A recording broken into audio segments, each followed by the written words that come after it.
Hello friends, in today's video I'm gonna be walking through how to change Wix theme.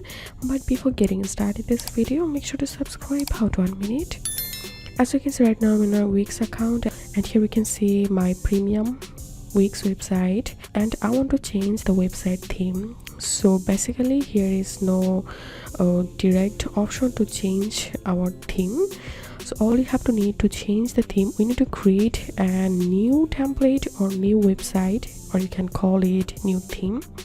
And after creating the new theme, we need to assign our domain to the new theme.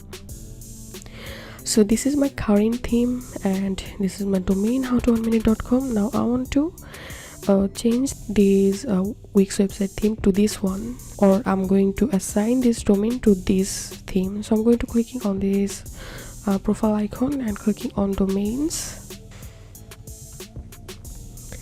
and here you can see my domain. I'm clicking on this three dot and clicking on assign to a different site,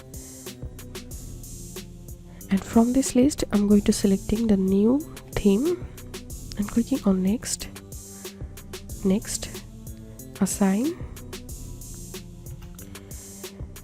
So here you can see I've successfully assigned the domain to a new theme, and I'm going to my site, all sites.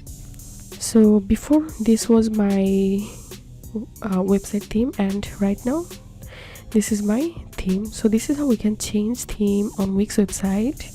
If you have any questions, feel free to post in description. If you think to see more WordPress videos, please check the links in descriptions. If this video helped you, give a thumbs up and please consider subscribe. How to 1 minute. Thank you for watching.